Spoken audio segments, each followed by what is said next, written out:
Assalamualaikum, saya Rivaldi dari Real Media. Sorry banget ya guys, kita jarang upload konten rakit PC akhir-akhir ini. Nah, konten yang kemarin itu harusnya itu udah bisa di-upload sekitar 1 bulan yang lalu. Tapi karena sibuk ngurusin kerjaan lain, jadi nggak sempet ngedit dan upload. Jadi ya baru bisa di-upload beberapa hari ini. Sorry banget ya guys ya. Tapi tenang aja guys, walau gitu, buat kalian yang mau order PC di kita, tetap bisa kita layani kok. Beberapa dari kalian juga masih order PC di kita sampai sekarang dan masih bisa kita kerjain rakitannya. Oke, buat kalian yang belum punya PC dan pengen rakit, mau tanya-tanya dulu, jangan ragu ya buat tanya ke kita. Bisa langsung DM aja kita di Instagram @realmedia_id. Ngomongin tentang rakit PC, seperti yang udah kalian lihat di thumbnail video ini ya, ini adalah PC rakitan yang menurut aku pas banget buat kalian yang punya dana mepet sekitar 1 jutaan tapi pengen rakit PC buat main game modern dengan resolusi 1080p. Budget 1 jutaan ini adalah budget yang sebenarnya banyak banget ya di request sama kalian, terutama buat kalian yang masih sekolah. Ya buat apa lagi kalau bukan buat main game. Tapi jangan salah, gak cuman buat ngegame aja. PC ini buat streaming tipis-tipis pun juga masih oke banget loh. Oke, daripada penasaran, langsung aja kita bahas komponennya satu persatu.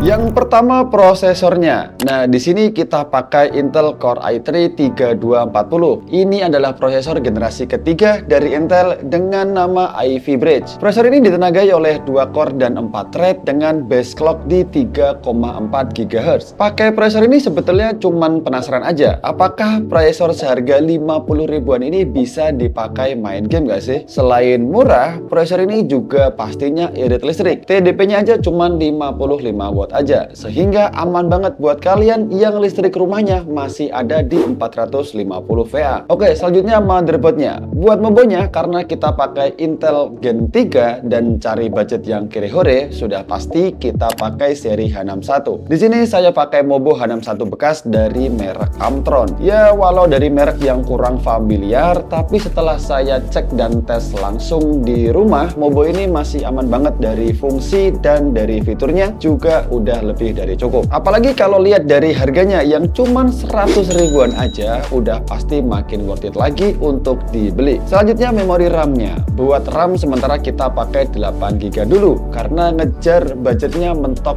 di 1 jutaan. Adapun nanti kalau ngerasa kurang, tinggal upgrade aja ke 16 GB dan bisa langsung dipasang tanpa harus install driver apapun. Selanjutnya VGA-nya. Nah, kalau kita ngomongin PC gaming, salah satu komponen yang paling nentuin performa PC itu adalah pasti VGA card. Di rakitan kali ini saya pilih VGA dari kubu merah, yaitu dari brand MSI seri RX 550 Aero ITX 4GB seri OC. Istimewanya VGA ini adalah dia udah pakai VRAM 4GB, dimana kebanyakan RX 550 yang beredar itu masih 2GB. VGA ini ditenagai oleh 512 shading unit dengan VRAM 4GB GDDR5, 128-bit interface memory dan udah support DirectX 12.0, dan TDP-nya cuman 50 watt aja, nggak perlu tambahan 6 pin power. Nah, karena udah dibekali tipe memori GDDR5 dan support DirectX 12, jadi kita punya pilihan game yang lebih banyak yang bisa kita mainin jika dibandingkan pakai VGA yang masih DirectX 11. Nah, kebetulan saya dapat VGA ini murah banget ya guys, cuman di harga 750 ribu aja dalam kondisi perfect dan masih kayak baru. Spek VGA kayak gini dan harganya yang murah cocok banget di rakitan kire-hore kita kali ini. Nah, selanjutnya urusan daya. Karena semua komponen di PC ini tergolong komponen yang hemat daya, di sini saya nggak mau terlalu ngabisin budget buat beli PSU. Cukup pakai PSU dari Infinity Striker Power 400 watt kayak gini. Saya udah punya banyak histori dengan PSU ini buat rakit PC rumahan, PC lab sekolah-sekolah, dan lain-lain. Dan alhamdulillahnya belum ada yang bermasalah sampai sekarang ini. Oke, selanjutnya adalah penyimpanan. Di budget segini, soal penyimpanan saya pakai SSD yang kecil aja ya. Cukup pakai SSD 128GB yang saya beli bekas dan pakai harddisk 500GB yang saya beli bekas juga. Pakai konfigurasi 2 penyimpanan SSD dan harddisk kayak gini itu bikin PC ini jadi jadi tetap kenceng dan masih tetap muat buat nyimpen berbagai file dan game-game yang cukup besar kapasitasnya. Selanjutnya adalah casing. Buat casingnya, karena budgetnya mepet, saya kasih casing yang murah meriah aja. Cukup pakai casing bekas warnet kayak gini pun juga udah cukup. Kali ini saya dapat casing dari merek Dazumba yang entah tipe apa ini ya. Yang jelas harganya murah banget guys. Aku dapat cukup di 50 ribuan aja. Dan kalau dilihat sih masih cukup oke banget ya. Walau bekas tapi nggak kelihatan jadul dan nggak ada minus kayak karat di sudut, keropos dan lain-lain. Oke, semua part udah komplit. Langsung aja kita rakit dan uji performanya. Let's go.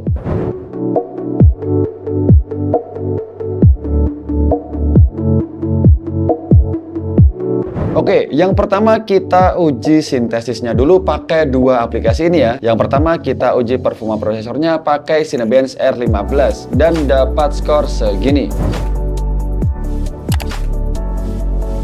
Skor segini ya sebetulnya cukup rendah ya jika dibandingkan dengan prosesor yang lain kayak Core i5 sebagai kakaknya. Tapi wajar aja lah, ini Core i3 yang punya jumlah core dan thread yang lebih sedikit dibanding Core i5. Yang selanjutnya kita uji GPU-nya pakai Unigine Superposition Benchmark. Kita uji dengan resolusi 1080p high dan dapat skor 1637. Udah lumayan ya. Oke, selanjutnya kita tes performa gamingnya. Game pertama adalah pakai game Valorant. Karena Valorant itu adalah game yang lebih membutuhkan performa prosesor dibandingkan GPU, maka di game ini kita cukup setting di low aja ya, karena ngejar FPS. Nah, itu ternyata rata-rata masih bisa dapat di 90 sampai 110 FPS. One enemy remaining. Untuk game selanjutnya adalah PES 2021. Nah, game ini tergolong menengah ya, nggak berat-berat banget dan juga nggak terlalu ringan. Kita setting 1080p, setting high, dan rata-rata dapat 40 sampai 60 fps. Kalau kalian mau ngejar fps yang lebih lancar lagi, turunin aja resolusi atau settingan grafisnya di medium. Selanjutnya adalah Battlefield 5. Di game ini kita setting di 900p, setting low ya guys. Masih bisa dapat di 40 sampai 60 fps. Overall sih udah lancar ya, tapi masih ada beberapa frame drop di beberapa segmen. Mungkin akan lebih enak lagi jika kalian turunin ke 720p biar lebih enak lagi gameplaynya.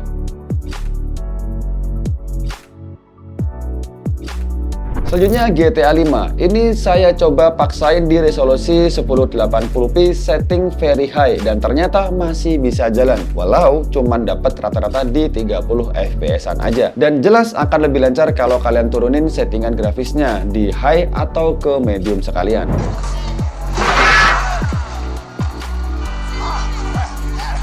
Game selanjutnya adalah Genshin Impact. Di sini saya setting lagi di 1080p 60 fps. Settingan grafisnya saya pilih low. Hasilnya masih bisa jalan ya, dapetin rata-rata di 30-an fps saat battle dan jarang ada frame drop selama main game.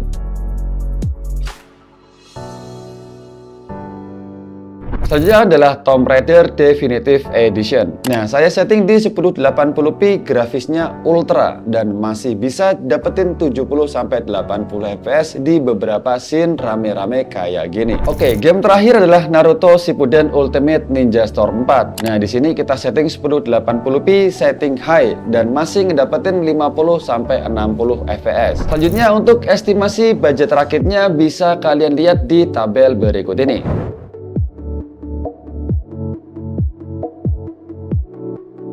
Oke, jadi total biaya rakitnya adalah 1 jutaan ya guys. Ya sebenarnya lebih mepet ke 2 jutaan, tapi masih aman mengingat performa PC ini yang nggak bisa dibilang PC kentang. Sebelum kita masuk ke kesimpulan, kita uji dulu konsumsi listriknya. Dari pengukuran yang kita lakuin, saat PC ini dipakai buat aktivitas basic seperti browsing, nonton YouTube, ngetik, atau buka aplikasi yang nggak berat-berat banget, konsumsi dayanya itu ada di kisaran 50 hingga 60 watt. Sesekali bisa turun di 40, sesekali juga bisa naik di 70 watt. Oke, anggaplah rata-rata di 55 watt. Kemudian saat kondisi full load saat main game atau render gitu ya, itu makan daya di kisaran 90 sampai 100 watt. Oke, sekarang kita coba hitung-hitungan kira-kira berapa sih biaya listriknya. Di sini kita anggap PC dipakai selama 8 jam per hari. Pembagiannya 3 jam pemakaian riang dan 5 jam pemakaian gaming. 55 watt dikali 3 jam hasilnya 165 watt hour. Lalu untuk full loadnya 175